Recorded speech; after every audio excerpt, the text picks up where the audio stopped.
മഞ്ഞൾ പ്രസാദവും നെറ്റിയിൽ ചാർത്തി മഞ്ഞക്കുറിമുണ്ടും ചുറ്റി മഞ്ഞൾ പ്രസാദവും നെറ്റിയിൽ ചാർത്തി മഞ്ഞക്കുറിമുണ്ടും ചുറ്റി. Hi friends, welcome back to my channel. എല്ലാവർക്കും സുഖമല്ലേ? അപ്പോൾ ഇപ്പോൾ എല്ലാവരും കൊറോണ മൂലം ലോക്ക്ഡൗണിലായിരിക്കും അല്ലേ? എല്ലാവരും ഓരോരോ ബുദ്ധിമുട്ടുകൾ അനുഭവിച്ചുകൊണ്ടിരിക്കുകയായിരിക്കും. അപ്പോൾ എല്ലാവരും സേഫായിരിക്കുക. Stay home, stay safe. എന്നിരുന്നാലും ഇപ്പോഴത്തെ ഈ ഒരു സാഹചര്യത്തിൽ നമുക്ക് നല്ലൊരു മാറ്റം ഉണ്ടാകാൻ ഒരുമിച്ച് പ്രാർത്ഥിക്കാം. പിന്നെ നല്ല നാളേക്ക് ഐശ്വര്യത്തിൻ്റെയും സമ്പൽ സമൃദ്ധിയുടെയും ഒരു പുതുവർഷം നിങ്ങൾക്ക് എല്ലാവർക്കും ഉണ്ടാവട്ടെ എന്ന് ഈശ്വരനോട് പ്രാർത്ഥിച്ചുകൊണ്ട് എല്ലാവർക്കും ഹാപ്പി വിഷു.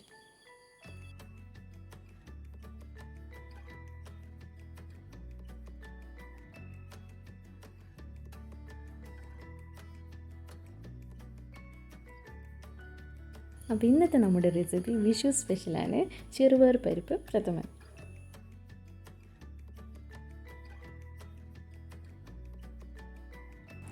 പായസം തയ്യാറാക്കാൻ ആവശ്യമായ സാധനങ്ങൾ: ചെറുപയർ പരിപ്പ് 1.5 കപ്പ് ചെറിയ കപ്പ് അളവിൽ, വെല്ലം 5 എണ്ണം ഉരുക്കിയെടുത്തത്, അണ്ടിപ്പരിപ്പ്, മുന്തിരി, ഏലക്കാപ്പൊടി 5 എണ്ണം പൊടിച്ചെടുത്തത്, ഒരു നേന്ത്രപ്പഴം ചെറുതായി അരിഞ്ഞെടുത്തത്, തേങ്ങാപ്പാൽ പിഴിഞ്ഞെടുത്തത്, 1-ാം പാൽ, 2-ാം പാൽ, നെയ്യ് ആവശ്യത്തിന്.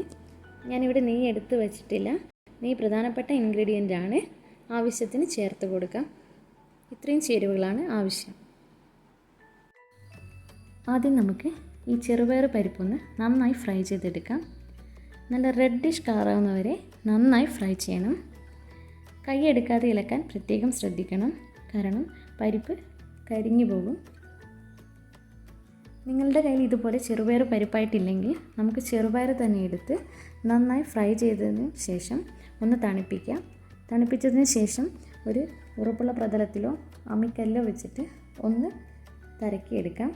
അപ്പോൾ ഇതുപോലെ പരിപ്പായി കിട്ടും. ഒരുപാട് വെയിറ്റ് കൊടുത്ത് തരക്കിയെടുക്കരുത്, പൊടിഞ്ഞു പോകും.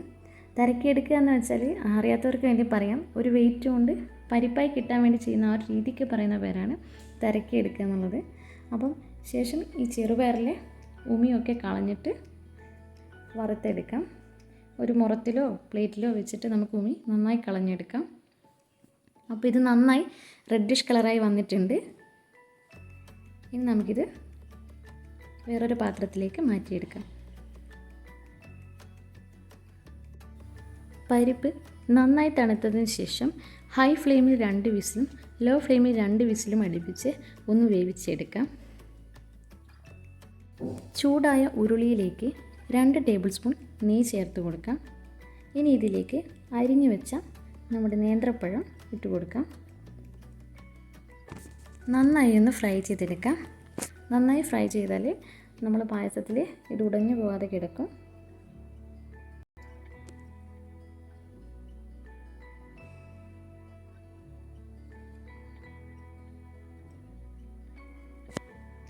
നന്നായി ഫ്രൈ ആയി വന്നിട്ടുണ്ട്.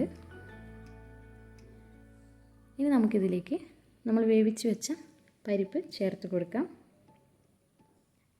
കണ്ടോ, പരിപ്പ് നല്ല പാകത്തിന് വെന്ത് വന്നിട്ടുണ്ട്. ഒരുപാട് ഉടഞ്ഞു പോയിട്ടുമില്ല. നമുക്ക് പായസം കഴിക്കുമ്പം അത് കടിക്കാൻ കിട്ടുകയും ചെയ്യും. ആ രീതിയിൽ വേണം വേവിക്കാൻ. അപ്പോൾ നല്ല ടേസ്റ്റ് ആയിരിക്കും പായസത്തിന്.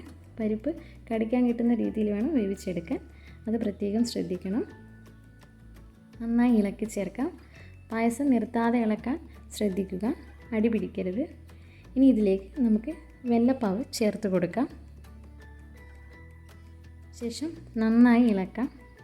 ഇനി ഇതൊന്ന് കുറുക്കിയെടുക്കണം.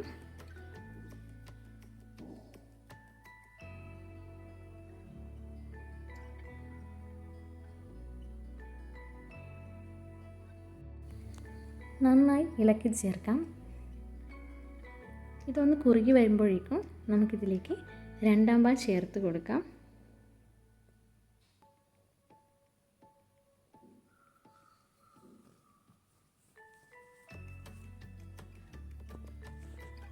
ഇപ്പോൾ ഇത് നന്നായി കുറുകി വന്നിട്ടുണ്ട്. ഇനി നമുക്കിതിലേക്ക് 2-ാം പാൽ ചേർത്ത് കൊടുക്കാം.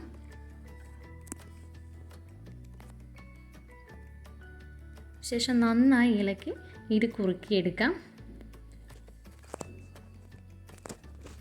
പായസം ഉണ്ടാക്കാൻ എന്തായാലും കുറച്ച് സമയം അത്യാവശ്യമാണ്.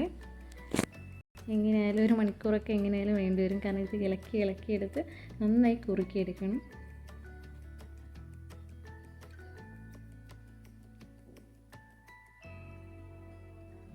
രണ്ടാം പാൽ ഒഴിച്ചതിന് ശേഷം നന്നായി കുറുകി വന്നാൽ നമുക്ക് ഇതിലേക്ക് 1-ാം പാൽ ചേർത്ത് കൊടുക്കാം.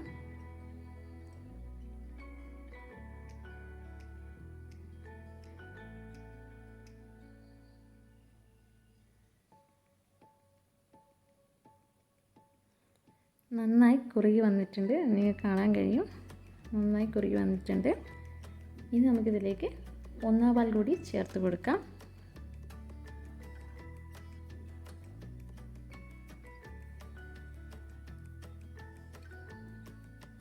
വീണ്ടും നന്നായി ഇളക്കി കൊടുത്ത് ഇതൊന്ന് കുറുക്കിയെടുക്കാം.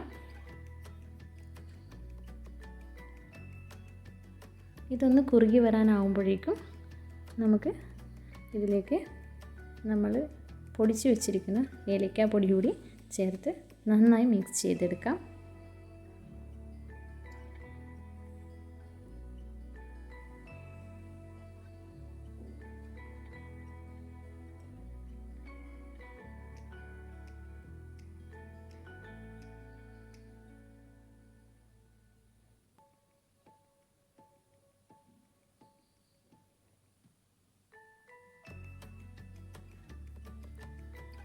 ഇപ്പോൾ ഇത് നന്നായി കുറുകി വന്നിട്ടുണ്ട്. ഇനി നമുക്കിതിലേക്ക് ആവശ്യമായ വറവിട്ട് കൊടുക്കാം.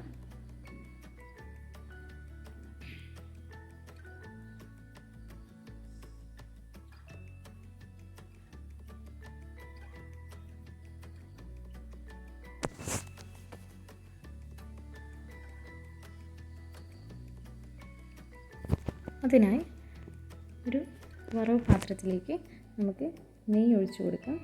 അതിലേക്ക് കൊട്ടത്തേങ്ങ ചെറുതായി അരിഞ്ഞെടുത്തത് ചേർക്കാം. ഞാൻ ഇൻഗ്രീഡിയൻസിൽ കൊട്ടത്തേങ്ങ അരിഞ്ഞെടുത്തത് പറയാൻ വിട്ടുപോയി, നിങ്ങളത് മറക്കരുത്. ഇനി ഇതൊന്ന് നന്നായി ഫ്രൈ ചെയ്യാം. ഒന്ന് ബ്രൗണിഷ് ആകുമ്പോഴേക്കും നമുക്കിതിലേക്ക് അണ്ടിപ്പരിപ്പ്, മുന്തിരി എന്നിവ ചേർത്ത് ഒരു ഗോൾഡൻ ബ്രൗണിഷ് ആവുന്നവരെ ഫ്രൈ ചെയ്യാം.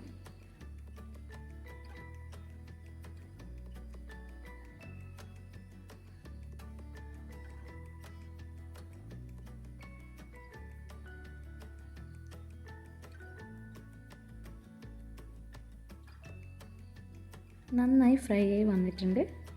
ഇനി ഇത് നമുക്ക് പായസത്തിലേക്ക് ചേർത്ത് കൊടുക്കാം. നല്ല അടിപൊളി പരിപ്പ് പ്രഥമൻ ഇവിടെ റെഡി ആയിട്ടുണ്ട്.